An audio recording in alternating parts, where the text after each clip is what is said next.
Bonsoir et bienvenue dans Hors Cadre et bienvenue dans l'un des lieux les mieux gardés du pays. Nous sommes ici au domaine royal de Laeken, c'est le domicile du roi Philippe et de sa famille et l'on va s'intéresser ce soir à l'une de ses ancêtres, la reine Elisabeth. Cette année, elle aurait eu 150 ans, notre troisième reine des Belges et son amour des arts. Et c'est à cette facette que l'on va s'intéresser au travers des lieux qu'elle a aimés. C'est un reportage réalisé avec Loïc Bourlard, Laurence Pacciarelli et Antoine Martens.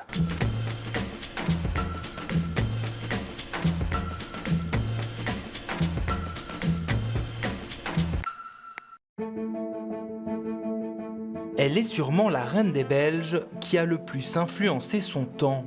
La reine Elisabeth et son amour des arts. À quelques pas du château de Laeken, l'atelier où elle peignait et sculptait existe toujours. Elle pouvait s'évader ici, c'était un lieu tout à fait particulier pour elle, tranquille, entourée de la nature. Au cœur du domaine royal où les plus grands artistes lui ont rendu visite. Là aussi où sont nées les premières ébauches de deux de nos plus grandes institutions culturelles, Beaux-Arts et le concours Reine Elisabeth. C'est elle qui a donné déjà une aura considérable à ce concours puisqu'elle s'impliquait personnellement. Une reine mécène qui fera de Bruxelles une capitale des arts et qui marquera les esprits comme celui de sa petite fille, la princesse Esmeralda. Je crois que c'est quelqu'un qui a vraiment marqué non seulement la Belgique, l'histoire, mais sa famille, certainement. Aux quatre coins de la capitale, nous vous emmenons à la découverte d'Elisabeth de Belgique sur les traces de la reine des arts.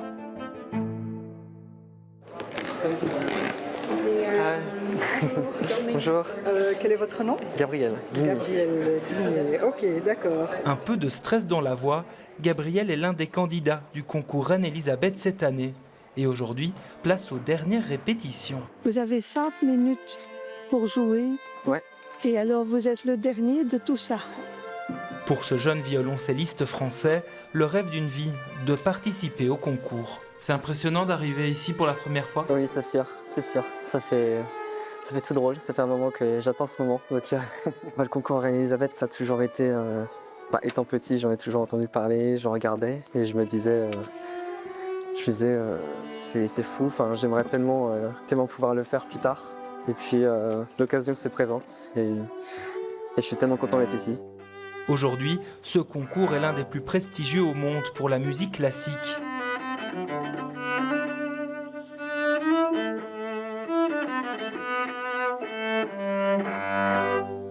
Et c'est la reine Elisabeth qui est à l'origine de sa création.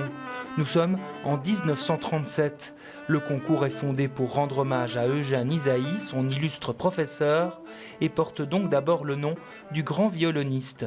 Un des souhaits d'Eugène Ysaÿe qu'il partageait avec la reine Elisabeth, c'était de voir la création d'un concours où les membres du jury ne délibéraient pas et où un candidat, un jeune talent, était confronté à une partition sans qu'on voit l'influence de son maître. Et donc la reine Elisabeth, avec l'aide de plusieurs personnes autour d'elle, a voulu créer ce concours qu'elle a appelé au début concours Eugène Ysaÿe, qui était dédié au violon lors de la première année. L'année d'après, en 1938, il a été dédié au piano et il a tout de suite attiré les meilleurs talents du monde entier.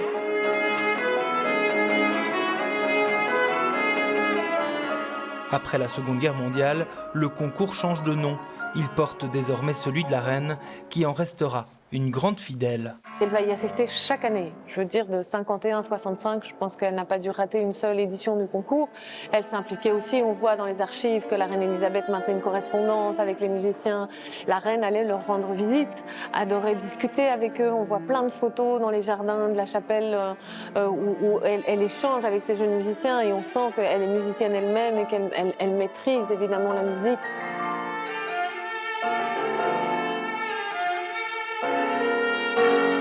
Au domaine de Laeken, les artistes défilent. Derrière les murs du château, c'est tous les plus grands artistes de l'époque qui lui rendent visite. La reine Elisabeth avait coutume justement de recevoir en audience de nombreux artistes. On peut citer Émile Claus, Eugène Larmance, James Ensor. Et tout au long de sa vie, elle a reçu aussi de nombreux musiciens comme Pablo Casals, Yehudi Menuhin, Eugène Ysaÿe. Et donc, pour ces artistes-là, elle était une sorte de muse, de mécène? Alors la reine Elisabeth s'intéressait évidemment à la peinture, à la musique, mais elle jouait aussi son rôle de reine, c'est-à-dire elle visitait les salons et on peut dire que pour certains artistes elle a été une mécène pour leur donner plus de visibilité en achetant leurs œuvres aussi. Et il faut savoir que de nombreux artistes aussi lui ont dédicacé des œuvres. Vous avez sculpture de Rodin par exemple qui lui est dédicacée et aussi des partitions qui ont été peintes pour elle par James Ensor. Christophe Vachaudet est historien de l'art et spécialiste des têtes couronnées. Avec lui, juste derrière le château de Laeken, nous poussons exceptionnellement la porte de l'atelier d'une reine artiste. Et ici, son atelier de peinture et de sculpture, c'est ça? Tout à fait. Un atelier qui était inauguré en 1938 et où la reine s'adonnait à ses passions, donc la peinture et la sculpture. Elle passait beaucoup de temps ici entre ses murs? Je crois que c'était un moment où elle pouvait se relaxer et donc quand elle en avait la possibilité, elle venait ici évidemment pour profiter justement de ses passions qui l'animaient. Une petite capsule temporelle. Ici, rien n'a changé. On retrouve toujours ses meubles, ses pinceaux ou son gramophone. Ses œuvres aussi, souvent inspirées de ses proches. Ici, par exemple, vous avez un portrait de son frère cadet, Louis-Guillaume, celui de l'épouse de Louis-Guillaume, et aussi une très grande amie à elle, qui est Marie Bonaparte, princesse de Grèce. Voilà, elles se voient très souvent et elles ont des liens familiaux très étroits. La reine Elisabeth, évidemment, a appris le dessin, la peinture, a été initiée aussi à la musique. Mais il faudra attendre 1928 pour qu'elle commence à sculpter. Donc c'est Catherine Barginski, qui est l'épouse d'un pianiste qui s'appelle Alexandre, qu'elle avait connu auparavant, qui l'initie à l'art du modelage. Et elle commence à sculpter dans l'anonymat, parce que c'est quelque chose qui n'est pas en général associé à la femme à l'époque. Et donc il faudra attendre 1938 pour que sa passion pour la sculpture soit rendue publique. Et c'est cette sculpture qui la révèle. C'est la sculpture de son petit-fils, le prince Albert, donc Albert II, qui deviendra roi. Donc. Et pour cette sculpture, elle gagnera donc une médaille en 1938 au Salon des artistes français à Paris. Avec votre œil d'historien de l'art, elle était talentueuse comme artiste, la reine Elisabeth? Alors autant dans la peinture, on peut dire que la qualité était modeste, autant dans la sculpture, son talent rayonnait. Et donc c'est une statue qui à l'époque a eu beaucoup de succès. Et ça reproduisait en fait une photo d'époque qui était utilisée aussi pour les timbres. Donc il y a toute une histoire autour de cette sculpture.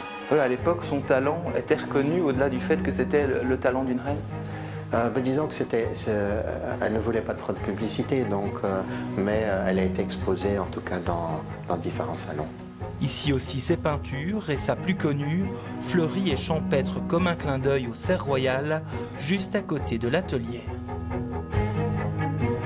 On peut voir ici une autre sculpture de la reine Elisabeth, du chef jardinier de l'époque qui s'appelle Louis Parras et qui a été sculpté donc en 1939. Et donc il y a comme ça de ces œuvres qui se trouvent un peu partout encore aujourd'hui?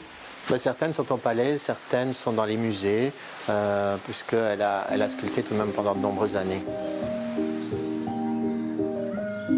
Beaucoup de réalisations de la reine Elisabeth, mais avant toute chose, c'était votre grand-mère aussi.